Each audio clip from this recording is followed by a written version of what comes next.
presenta Santander. Abrí tu cuenta Soy Santander ahora en 3 simples pasos en santander.com.uy.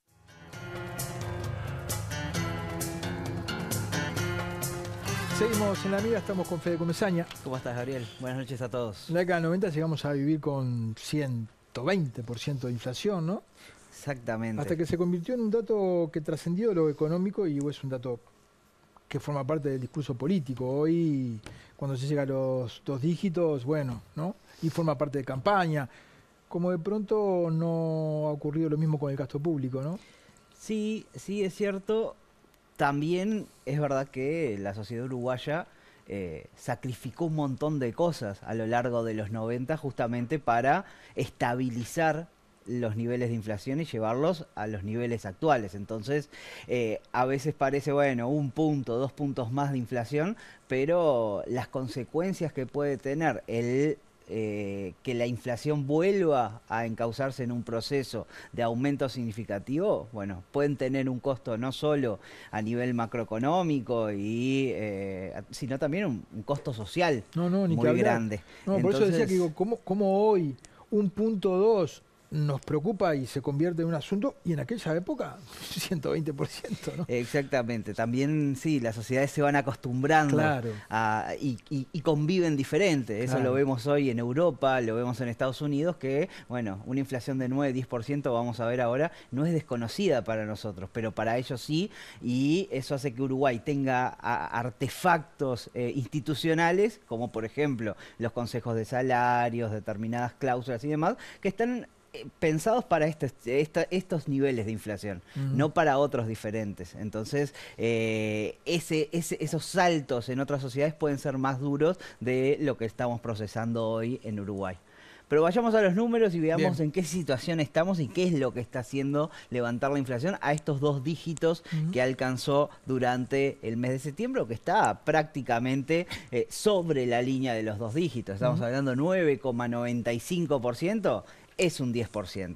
Entonces, veamos, esta es la historia reciente de la inflación. De 2021 hasta ahora, es un aumento prácticamente sostenido, ¿no? Desde ese 6,6% en mayo de 2021 hasta el 10% actual, que se da en un mes particular, porque es un mes en que ya desde hace 2 años el Banco Central había resuelto que el objetivo de inflación bajaba 1 punto hasta 6%. De 7% como el techo de inflación de referencia o objetivo que tenía la política monetaria, ahora es un poquito más ambicioso y baja al 6%, justo en un momento en el cual, bueno, todos los factores confluyen para que la inflación llegue a este terreno de 2 dígitos que incomoda al gobierno, pero también genera consecuencias a nivel social que vamos a analizar hoy.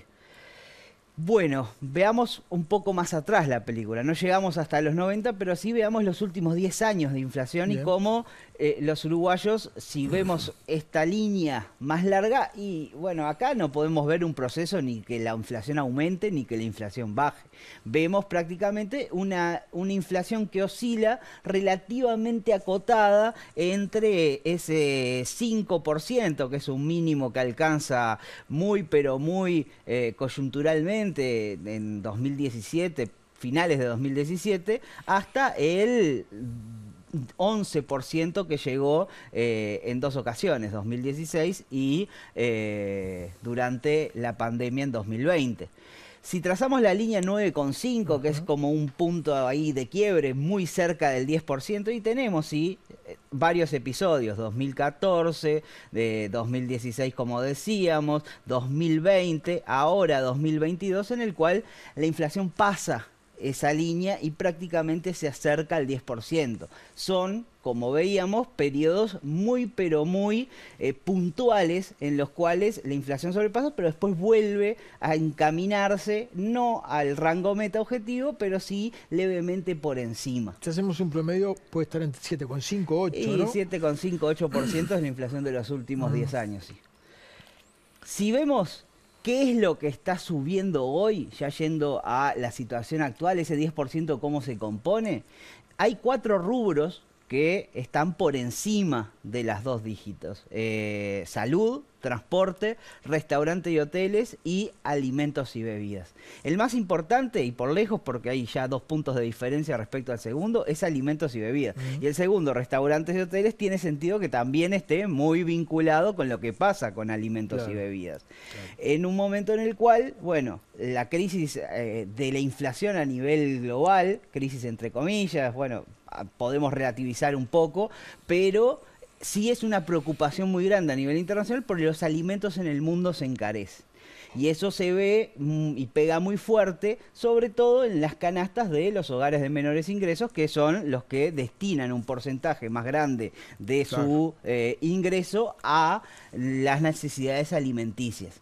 Entonces, acá hay un claro componente alimenticio que está haciendo encarecer la canasta y arrastra a otros segmentos como por ejemplo restaurantes, hoteles, transportes, sobre todo transporte se ve afectado por también el aumento de los combustibles y en el caso de hoteles quizás es una actividad que tuvo cierto rezago en procesar aumentos de precios durante un periodo en el cual tuvo una baja muy grande de actividad y ahora intenta acompasarse a lo que está pasando en el grueso de la canasta de consumo.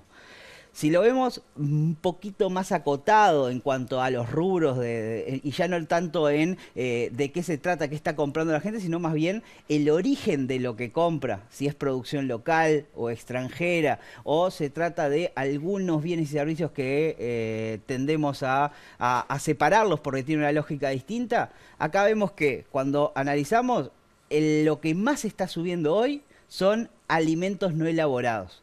Es un componente muy, pero muy volátil de la canasta de consumo porque dependiendo de las lluvias, de la situación climática en general, puede que esos bienes y servicios, bueno, tiendan a subir mucho o incluso bajar de precios en algunos periodos y esa volatilidad a veces es cuestión de meses.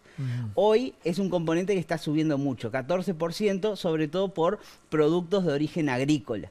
Fruta, verdura. Si vemos el resto, bueno, sí, hay lo que es no transables, que son los productos que se producen en Uruguay y solo se comercializan con Uruguay, no compiten con producción exterior, suben a una buena tasa, eso puede tener que ver con alimentos, pero también ahí hay un componente que es muy difícil de entrarle desde el punto de vista de la política porque refiere a, bueno, a muchas veces que el mercado uruguayo, por su tamaño acotado y porque en algunos segmentos hay pocos jugadores, tiene rigideces en esos mercados que muchas veces, bueno, tienen lógicas que no son estrictamente de mercado y por lo tanto pueden complicar y hacer perdurar procesos inflacionarios más largos. Y ahí vemos una inflación no transable de un 10% que complica, aun cuando el componente más importante que afecta a esa inflación, que son los salarios, no suben, por lo menos este año, y ya llevan 2 años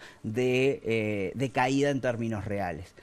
Y luego sí, la inflación externa, que si sacamos el alimento y demás, bueno, no está subiendo gran cosa, un 8%, y los servicios públicos un 7%.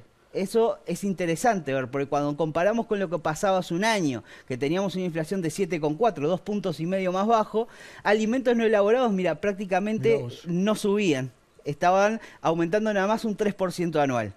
No transables, que tenemos acá en comparación con esto, tenía un 8%. O sea, la gráfica está invertida, el orden está invertido. Y lo que más subían eran los servicios públicos con ese 10%. Entonces, hoy los servicios públicos no es que estén, sobre todo los combustibles, no es que estén alimentando la inflación, sino, bueno, por ahora están frenados. A ver hasta cuándo, porque ANCAP está pagando un precio, digamos, por todo esto. Total. Y es un precio que en realidad, más que ANCAP, lo pagan las finanzas del Estado en su conjunto. La inflación es un problema global, como decíamos, esto es Estados Unidos, 8,3% hoy de inflación, 1,7% a principios de 2021. En Uruguay la política monetaria está ayudando porque la política monetaria sistemáticamente viene subiendo la tasa de interés, el Banco Central de referencia, para intentar contraer la cantidad de dinero. Hoy ya está en 10,5 la tasa de referencia, el precio del dinero, lo que se presta en los bancos a un día, estimula el ahorro, desestimula el consumo. Exactamente, y eso intenta de alguna manera también señalizar al mercado: mire, muchachos, que nosotros no estamos muy conformes con estos niveles de inflación. Entonces hay ahí algo que está haciendo el Banco Central que, bueno, esto también a nivel cambiario afecta porque puede hacer que el tipo de cambio baje o incluso no permita compasar otros periodos de suba del dólar de otros países del mundo, que en la mayoría de los casos también vienen haciendo más estricta su política monetaria. Y por último, bueno, ¿qué se espera? Y la expectativa es de una inflación. Esta expectativa viene subiendo de a poco, 8,9 esperan los analistas para el cierre de este año, con estos aumentos, sobre todo de alimentos y bebidas, que están siendo muy volátiles. Ahora han aumentado las expectativas, pero de todas maneras lo que se prevé de cara a los 2 próximos años es una baja de la inflación, 7,5 2023, 6,7 2024, no entra dentro del rango meta según las proyecciones de los expertos, pero aún así lo que se espera es que este periodo de inflación particularmente alta sea muy parecido a los que veíamos de los últimos 10 años, donde esos picos de inflación rápidamente se deshacen y la inflación vuelve a los niveles que nos tiene todavía tristemente acostumbrados, porque, bueno, sería saludable inflaciones más bajas. El problema que veíamos desde los últimos tiempos y la discusión que hay de niveles de pobreza por encima de los niveles prepandemia, uno de los grandes componentes que tiene es justamente el aumento de los precios, que lleva a una caída de los ingresos reales, y en hogares sobre todo de bajos ingresos, donde el empleo tiene un componente de informalidad mucho mayor, le es muy difícil acomodar el ingreso a la suba de precios. Entonces, si los precios suben 7% o suben 10%, esos 3 puntos se lo termina comiendo el de poder de compra de ese hogar, y no tanto que en la changa que sale hoy, bueno, puedo cobrar un poco más porque total la inflación aumentó y entonces puedo hacer que se refleje en mis ingresos. Y eso hace que hogares que estén ahí al filo de la pobreza terminen cayendo en momentos en los cuales los precios suben, y sobre todo los alimentos, que en la línea de pobreza tienen un peso por encima que otros elementos como puede ser restaurantes y hoteles. Fede, muchísimas gracias, la verdad. Por favor, que pasen bien, hasta luego. Nos vamos a una tanda, ya volvemos.